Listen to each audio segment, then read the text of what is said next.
Well, we're going to talk about some new chords, some new sounds now, and these are called 7 chords. I like to think of there being 3 families of chords, basically: major, minor, and 7th. And it's a little bit of a more complex sound than the major and minor. We're actually going to be adding a 4th note to the chord. So if you remember, the major and minor chords were called triads. They only have 3 unique notes in them, even when there's 6 notes in the chord. The 7th chords have an extra note. They have 4 notes. They're 4-note chords, so they're technically more complex chords. The sound of these can be a little bit challenging to get used to, or just maybe it's a little more challenging to hear the difference between a 7th chord and a major chord. But let's jump into it. So starting with the G chord, G major chord, I'm going to finger it like this: 3rd finger, 2nd finger, 4th finger. We're going to change one of these notes. This note up on the 1st string is going to change from a G to an F. You're going to change from your pinky on the 3rd fret of the 1st string to your 1st finger on the 1st fret of the 1st string. It's quite a dramatic change in sound. And the chord is going to sound like this. So I think you can probably hear that somewhat harsh sounding note on the top of the chord in the 1st string. Here's G major. Here's G7. And like I said, it's a more complex sound. It has, I don't want to call it a sour note, but it has a dissonant note now added to the mix. And 7th chords tend to be used in spots where you want added tension, like important chord changes in the song. A lot of times you'll go from a major chord to a 7th chord to signal that a chord change is coming, an important chord change is coming. These are also used a lot in blues and rock that has a blues sound to it. They're very kind of tough sounding chords, a little bit tougher sounding than your regular old major chord.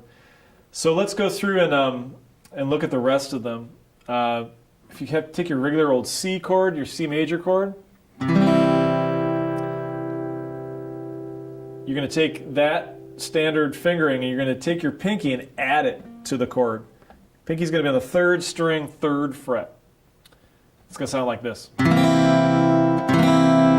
right, you're adding this note.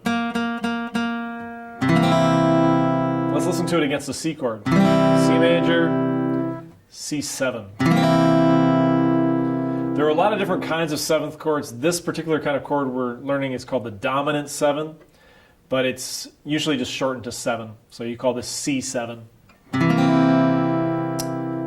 Let's look at a D major. Here's D major again. We're going to take the note that our 3rd finger is playing on the 2nd string, which is a D note. We're going to change it to a C note, which is down here. That's going to cause us to refinger the whole chord. Okay? You can think of your 2 middle fingers again. Your 2nd finger is going to be on the 3rd string, 2nd fret. Your 3rd finger is going to be on the 1st string, 2nd fret. And then in between, your 1st finger is going to be on the 2nd string, 1st fret. And you're going to strum 4 strings. D7, okay? Just a few more we need to look at. If you play a regular E major chord, E7 is very easy. You lift up your 3rd finger, okay? And you need to let that string ring open, that 4th string. So I've got my 2nd finger on the 5th string, 2nd fret. My 1st finger on the 3rd string, 1st fret, and I've got an open 4th string. Okay, it sounds like this if I strum all 6 strings. You can hear that kind of smoky sounding D note that we've added. By the way, that note and the note that we're adding to all these chords is the 7th note of the major scale. It's actually a little more complicated than that. It's the flatted 7th note, but don't really need to worry about that at the moment. We'll get into that. One more 7th chord for you to work on. Actually, we'll do 2 more. Here is A7. So if you remember A major, it's a 3-finger chord. A7 is easier. You take your 2 middle fingers, you put the 2nd finger on the 2nd fret of the 4th string, you skip a string, and put your 3rd finger on the 2nd fret of the 2nd string. So like the E7, there's a open string ringing in the middle. In this case, it's the 3rd string, the G string. And it sounds like this. It's a 5-string chord.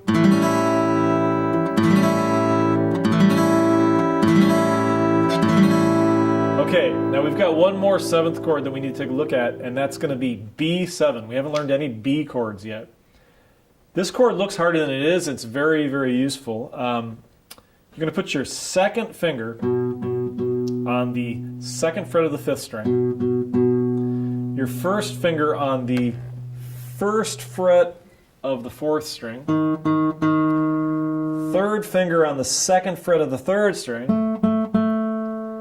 leave the 2nd string open, and your pinky's going to go on the 2nd fret of the 1st string. So that's a lot to keep track of, I know. So again, 2nd finger, 2nd fret, 5th string, 1st finger, 1st fret, 4th string, 3rd finger, 2nd fret, 3rd string, leave the 2nd string open, and your 4th finger is on the 2nd fret of the 1st string. And it's a 5-string chord. It sounds like this.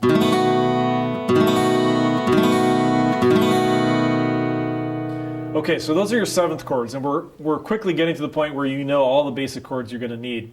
Sometimes they're called the freshman 15. You should know about 14 chords at this point once you get those 7th chords down. That's going to let us play an awful lot of songs, and we're going to get into using these 7th chords in some chord progressions next.